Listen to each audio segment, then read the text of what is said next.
Después de años construyendo cada muro con mis propias manos, mi esposa me miró con indiferencia y me dijo: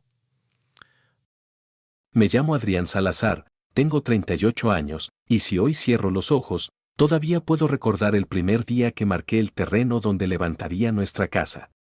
No había nada, solo tierra irregular y un plano sencillo doblado en el bolsillo. Pero para mí, ya era un hogar, trabajaba como técnico en construcción y durante años convertí mis propias jornadas en doble turno. Salía de una obra, y me iba directo a la mía. Mezclé cemento en silencio mientras otros descansaban, cargué materiales con las manos adoloridas, y aún así, cada avance me daba una tranquilidad difícil de explicar. No era solo esfuerzo, era propósito. Mi esposa, Laura, siempre decía que yo era demasiado obsesivo con los detalles.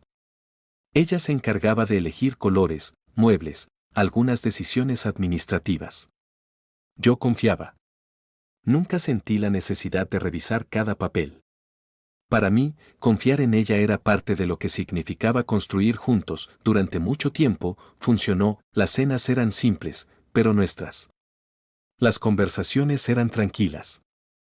Incluso cuando el cansancio me pesaba, verla sentada en la sala, ya terminada, me hacía sentir que todo valía la pena, pero las cosas empezaron a cambiar, poco a poco. Primero fueron detalles pequeños.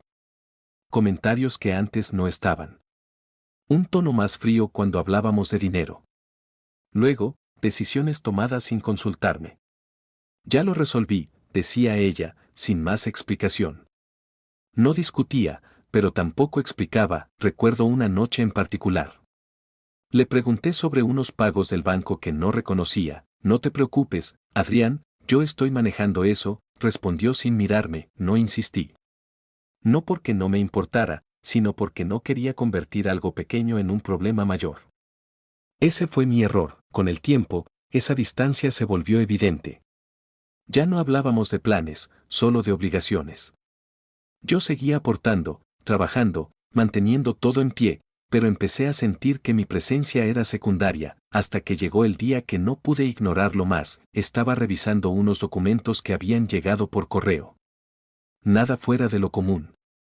Pero entre ellos había una copia de registro de propiedad. La tomé sin pensar, y cuando leí el nombre, me detuve. Solo aparecía el de ella, ni una mención a mí. Sentí algo extraño, no fue rabia inmediata. Fue una especie de vacío. Como si algo no encajara, pero aún no pudiera entender por qué. Esa noche le pregunté directamente: Laura, ¿por qué la casa está solo a tu nombre? Ella ni siquiera dudó, porque era más práctico así. Alguien tenía que encargarse. La forma en que lo dijo, sin emoción, sin explicación, me dejó en silencio. No discutí. No levanté la voz. Solo asentí, como si lo entendiera. Pero por dentro, algo ya se había movido, porque no se trataba del papel, se trataba de lo que significaba. Esa casa no era un trámite. Era años de mi vida. A partir de ahí, empecé a observar más. No con desconfianza abierta, sino con atención. Sus llamadas, sus respuestas cortas, su manera de evitar ciertas conversaciones, y entonces lo noté claramente. Ya no me veía como parte de ese lugar. Vivía ahí, pero no pertenecía. Si alguna vez has sentido que el espacio que construiste empieza a volverse ajeno, sabes exactamente de lo que hablo. No ocurre de golpe. Es lento. Silencioso. Y cuando te das cuenta, ya estás dentro de algo que no entiendes del todo. Yo aún no tenía pruebas de nada. Solo sensaciones, patrones, silencios incómodos, pero esa noche, mientras me quedaba mirando el techo de una casa que yo mismo levanté, entendí algo que no pude ignorar. Aquí ya no estaba seguro, y lo peor, era que ella lo sabía. Sabía que algo no estaba bien, pero esa noche entendí que ya no era una duda, era una realidad que me estaba alcanzando. Todo empezó como otra discusión más. Nada fuera de lo habitual.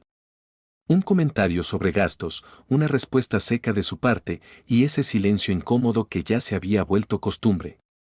Pero esta vez no terminó igual. Laura me miró fijamente, con una calma que no reconocí. Adrián, creo que ya es momento de que entiendas algo. No levantó la voz.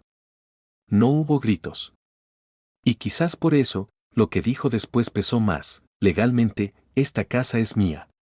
Y si quiero, Puedo hacer que te vayas cuando yo decida. No respondí de inmediato, me quedé quieto, observándola, como si necesitara confirmar que realmente había dicho eso. Pero no había duda. Su expresión era firme, casi fría. No era una amenaza impulsiva, era algo que ya había pensado antes. Sentí una presión en el pecho, pero no era rabia. Era otra cosa. Algo más profundo, como si todo el esfuerzo de años se redujera a una frase. Intenté mantener la voz estable. ¿De verdad estás diciendo eso? Estoy diciendo lo que es, respondió.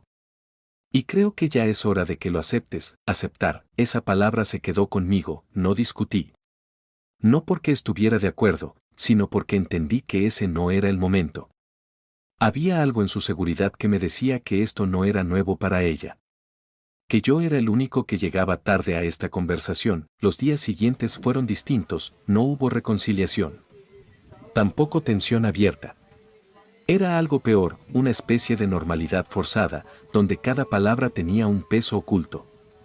Ella empezó a hablar como si yo ya no formara parte de las decisiones. Voy a reorganizar algunas cosas, decía. Necesito espacio, en una casa que yo construí, pero lo que terminó de abrirme los ojos no fue solo ella, fue su hermano. Apareció una tarde sin previo aviso. Se sentó en la sala como si siempre hubiera estado ahí. No fue agresivo, ni directo, pero su mensaje era claro. Mira, Adrián, a veces las cosas cambian. Lo mejor es que cada uno siga su camino sin complicaciones, lo dijo con una sonrisa ligera, como si me estuviera haciendo un favor. Lo escuché sin interrumpir. Pero por dentro, algo se acomodó, porque en ese momento entendí que esto no era una discusión de pareja. Era una posición. Una decisión ya tomada, donde yo solo tenía que reaccionar, y eso cambió todo. Esa noche no dormí mucho. No por ansiedad, sino porque empecé a recordar cada pago, cada transferencia, cada compra de materiales que hice directamente. Siempre fui organizado.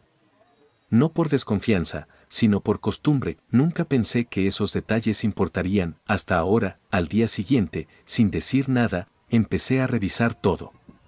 Estados de cuenta, mensajes antiguos, comprobantes guardados en carpetas que ni recordaba tener.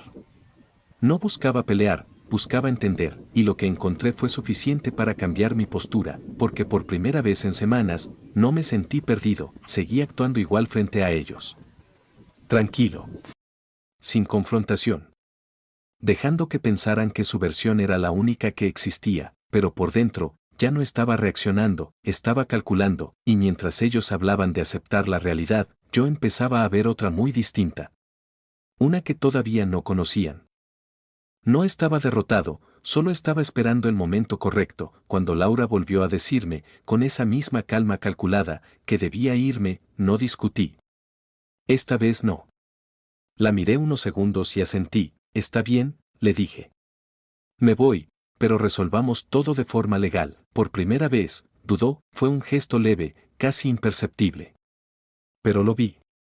Y en ese momento confirmé lo que ya sospechaba. Su seguridad no era absoluta, solo parecía firme mientras yo no respondiera. A partir de ahí, todo cambió de ritmo, dejé de discutir en casa. Dejé de reaccionar. Cada conversación la mantenía corta, precisa. Mientras tanto, avancé con lo que realmente importaba. Organicé cada documento, cada comprobante, cada transferencia que había hecho durante años. No era algo improvisado, era un historial completo de mi participación. Cuando presenté el caso, no hubo dramatismo. Nadie levantó la voz. Pero el peso de los papeles hablaba por sí solo. Recuerdo la primera reunión formal. Laura llegó segura, acompañada por su abogado. Apenas me miró. Como si yo ya fuera parte del pasado, pero eso empezó a cambiar. A medida que se revisaban los documentos, la narrativa que habían construido comenzó a mostrar grietas. Intentaron reducir mi rol, hablar de apoyos ocasionales, de decisiones personales. Pero los registros no coincidían con esa versión. Cada pago tenía fecha.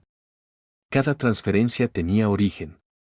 Cada compra de materiales estaba documentada. No era una discusión emocional, era una reconstrucción de hechos, y en ese terreno, yo estaba preparado. Hubo un momento que no voy a olvidar. El abogado de Laura, que al inicio mantenía una postura firme, empezó a hacer preguntas distintas. Ya no buscaba confrontar, buscaba entender. Eso me dijo todo lo que necesitaba saber. Laura, en cambio, evitaba mirarme. Su seguridad inicial se había convertido en silencio. No el mismo silencio que yo había tenido antes, el suyo era incómodo, porque por primera vez no controlaba la situación, el proceso no fue rápido. Hubo pausas, revisiones, momentos donde parecía que nada avanzaba. Pero yo no tenía prisa. Sabía que cada paso estaba construyendo algo sólido, no necesitaba ganar rápido, necesitaba que fuera correcto, y lo fue. La resolución no fue espectacular. No hubo un giro dramático. Pero fue clara. Se reconoció mi aportación económica y directa en la construcción de la casa. Se estableció una compensación justa, basada en pruebas, no en opiniones. Incluso se definieron derechos que ella no esperaba tener que compartir. No obtuve todo, pero tampoco perdí como ellos habían planeado, y eso fue suficiente, porque al final, no se trataba solo del dinero o de la propiedad. Se trataba de algo más básico, respeto. Cuando salí de esa casa por última vez, no lo hice con rabia. Tampoco con tristeza. Caminé despacio, mirando cada espacio que alguna vez construí con intención, pero ya no me pertenecía emocionalmente, y eso, curiosamente, me dio tranquilidad. Ellos intentaron reescribir la historia, pero la realidad estaba documentada. Intentaron reducirme, pero terminaron mostrando exactamente quiénes eran. Yo no levanté la voz. No busqué confrontación directa. Solo dejé que la verdad hiciera su trabajo, y lo hizo. Con el tiempo entendí que perder un lugar no siempre significa perderlo todo. A veces, es la única forma de recuperar algo que no se puede medir, la dignidad. Si en algún momento sentiste que alguien intentó borrar tu esfuerzo o cambiar tu historia, me interesa leerte. Déjalo en los comentarios, y si valoras las historias donde la calma no es debilidad, sino estrategia, suscríbete al canal.